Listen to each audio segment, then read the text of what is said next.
Hello, and welcome back to the Addiction Unfiltered show, where we are trying to demystify addiction for our audience while keeping it real and raw. My name is Isabella, and I'm a recovering alcoholic. And mine is Laura, and I'm a recovering alcoholic as well. And this is our very first episode of the Addiction Unfiltered show, where we've decided to come and sit here and try as much as possible to demystify addiction.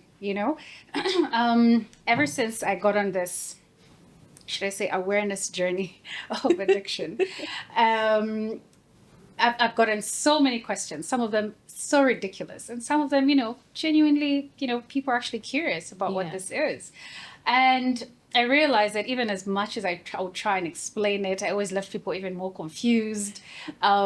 So that's how Easy and I decided, let's do a whole series of it where we come and answer people's questions.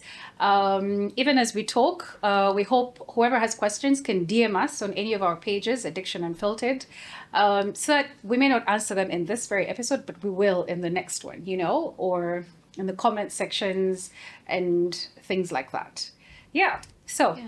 What are we talking about today, Izzy? So, today we're going to define addiction for you. We're talking about what is addiction. Yeah. We'll also cover who's an addict, but let's start with what is addiction. And let me give you what should be a dictionary definition, but it's not. It's a Google definition from the American Society of Addiction Medicine.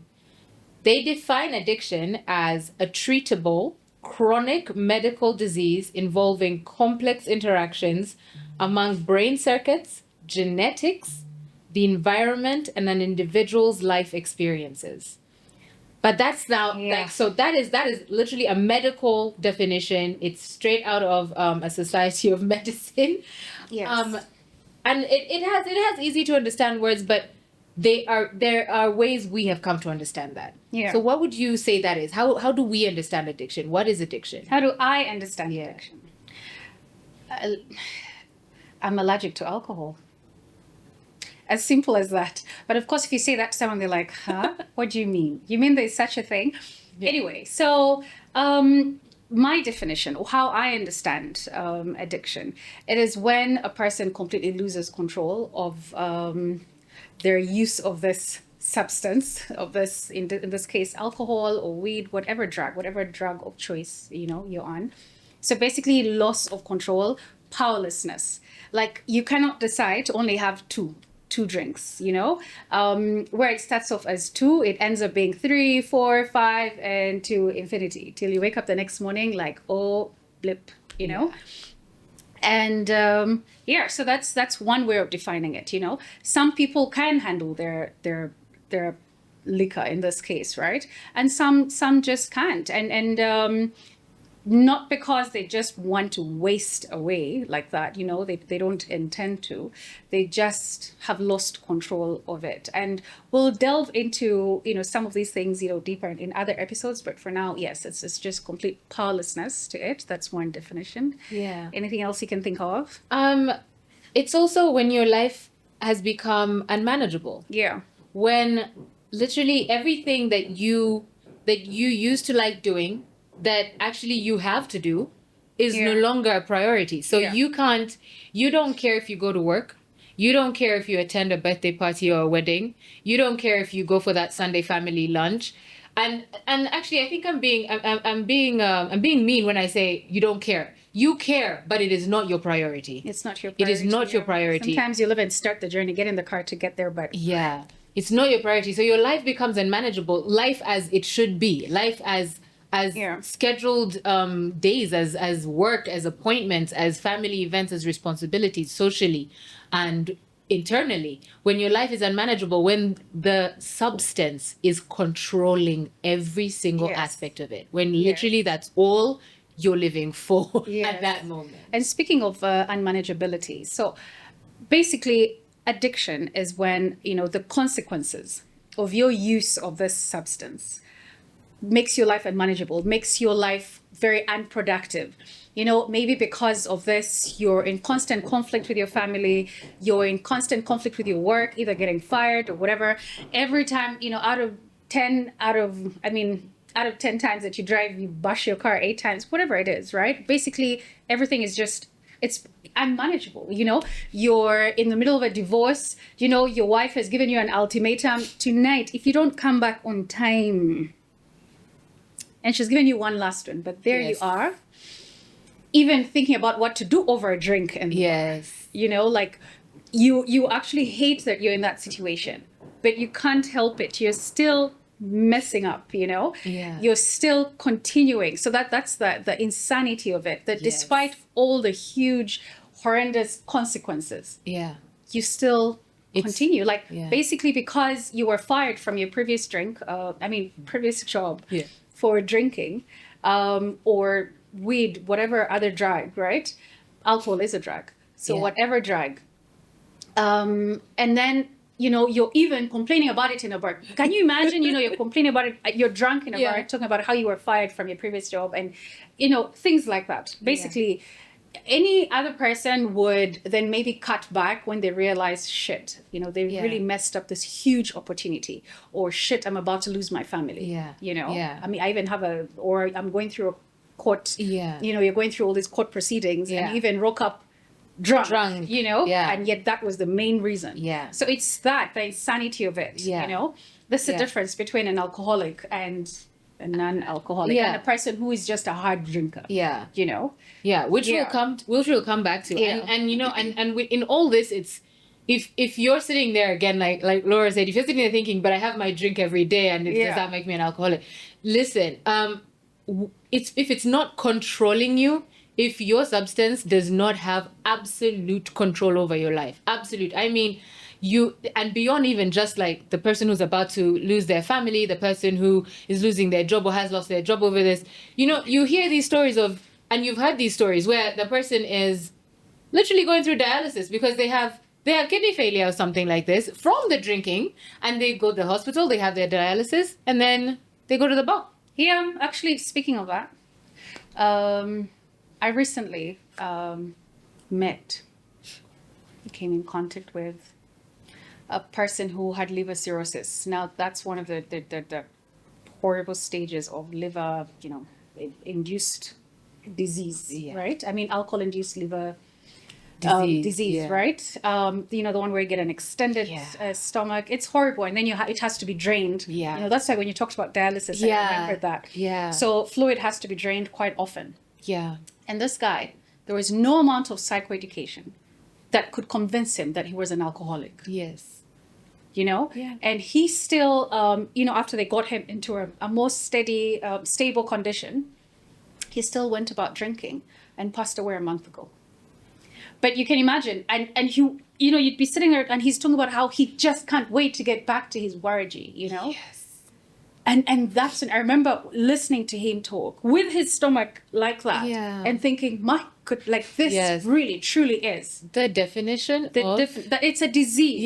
That was a disease. And and it's a mental illness. So you couldn't reason with him. You couldn't, you know, so that's the insanity of it. Insanity of it. Now, anyone else, a non-addict would definitely not drink again after that. Would definitely not send for Waraji while they're sitting in a chair with an extended stomach like that and fluid being drained out, you know. They wouldn't do that. They just wouldn't drink. No, they wouldn't drink again.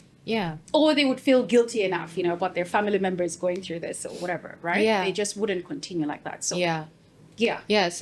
So those are some of the definitions that, you know, for me make up the difference between what is an alcoholic. In our case, we talk a lot about alcoholics and alcoholism because that is what we are. Of course, this is addiction, so there's other substances, and that's why I said when your substance has control over your life.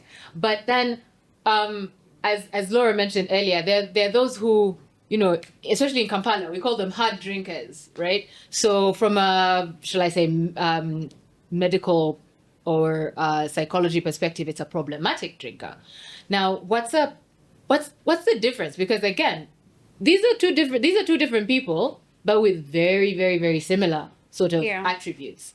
So, like, what do you think that is? What do you think the difference? What makes up the difference between a problematic drinker and an alcoholic?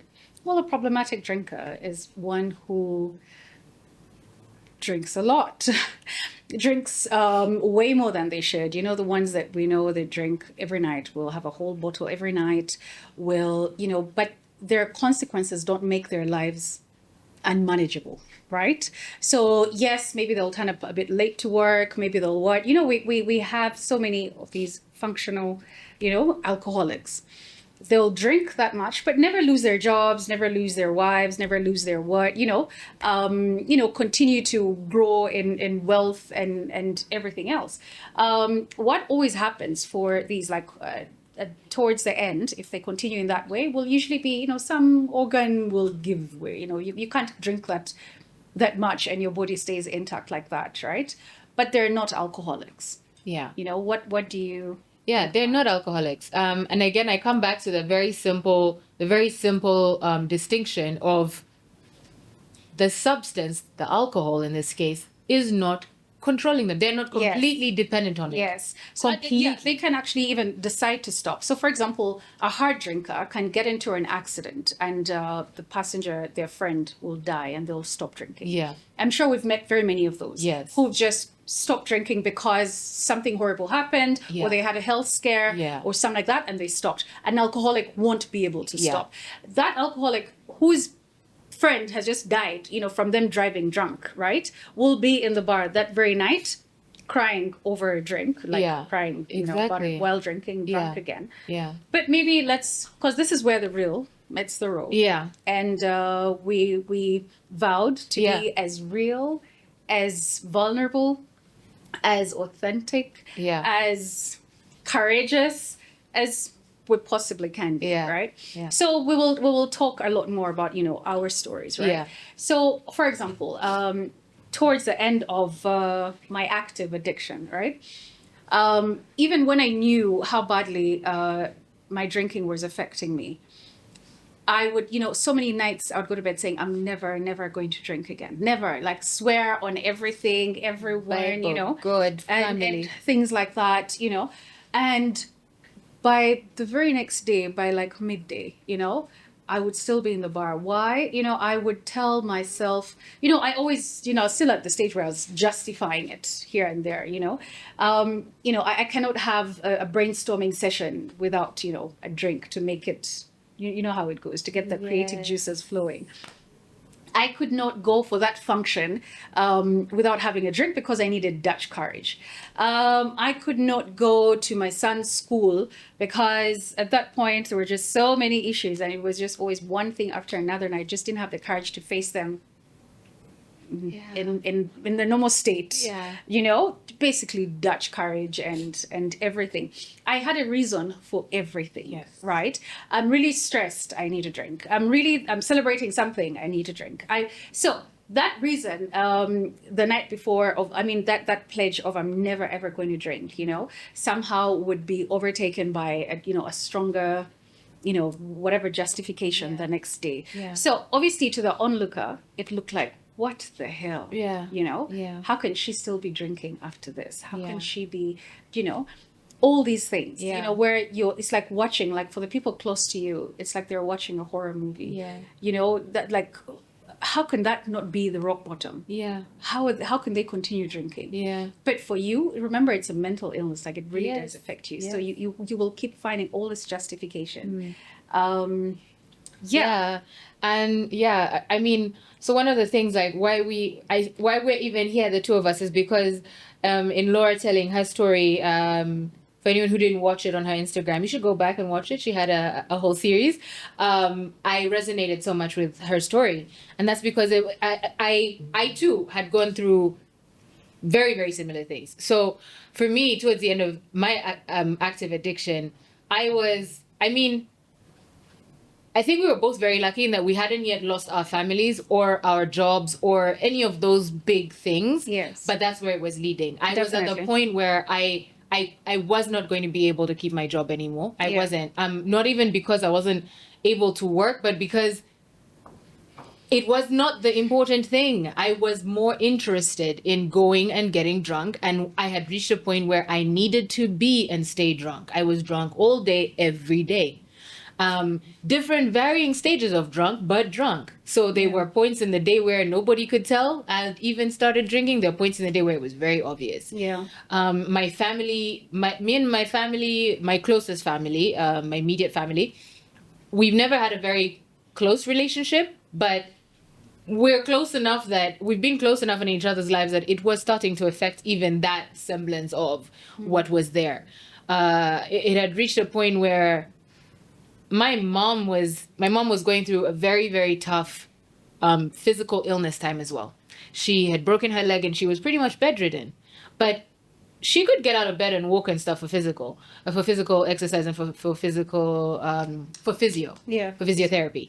And my active drinking towards the end of 2023, like half of the year, the last half of the year of 2023, had her bedridden. Like she literally couldn't get out of bed because she was so worried about what I was doing to myself and about the fact that she was so sure that I might die. Yeah. And that was because you'll hear later on in another episode about co-occurring conditions. My addiction, my alcoholism was co-occurring with depression, with very severe depression, and with suicidal ideation. So I'd reached a point where that was taking over my life as well, fantasizing actively about these things.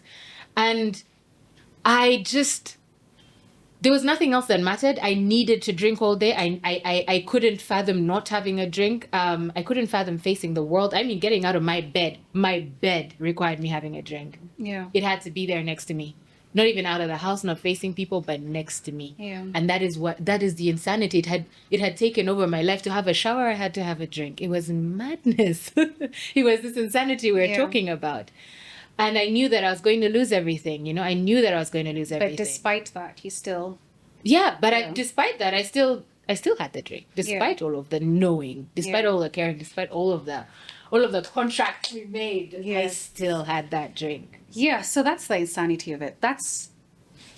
What we've been talking about is the definition of addiction. And I think you can start to see the difference between us, our story, and your story. You who's listening, or your close person's story or friend, and what it'd be like, yep. Okay, so that person might be an addict. That one, not so much. That, that kind of thing. But we also need to remember that had, what do we call them? Problematic drinkers. At some point, there is a possibility that they could cross over. Yes. In another episode, we will talk about the journey. Yes. Right? Over an addict. And sometimes you'll see like, I'm there, I might continue to this, or I'm here, I should stop, or, whatever it is. But we will talk about the journey in detail. For now, for this episode, we just want to, as much as possible, define addiction according to what we understand, what I understand, what she understands, and what we've been through, because now we know, we can see the difference. I can tell the difference between myself and my cousin and my friend. I'm like, that one's just, Yep. But they're not in, Yeah, exactly. And when we defined it off of Google, we have to remember this genetic. This comes in. It is a hereditary disease. So again, demystifying, breaking the stigma is what we're coming to do for addiction, right? Yes. So we want you guys to know that it's literally in the family. Yeah. It's a disease and it's in families. So if there's one, please, you can't look at that person and say, that one, we don't know what happened. They were brought up badly, or I don't know, they're spoiled. No. Yeah. It's somewhere, somehow there's somebody. There's been someone before, there's somebody now, there's going to be somebody again.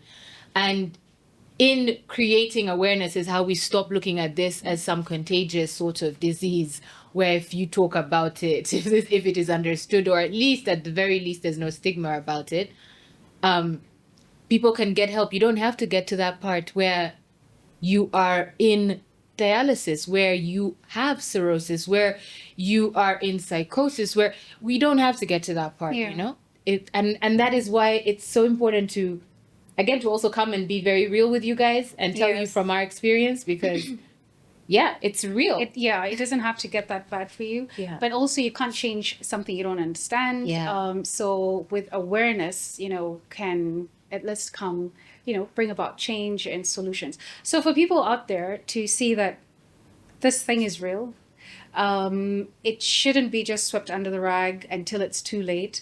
that you can decide to go get treatment, and that there is life on the other side. You know, you can come out of it and live a much better life. Actually, life in recovery is amazing. I keep saying that this should be the norm. This is how everyone should be living. And I've been not showing off, but really talking about how amazing everything is. Like, I'm just seeing things in 3D. Like, I've been living in 2D.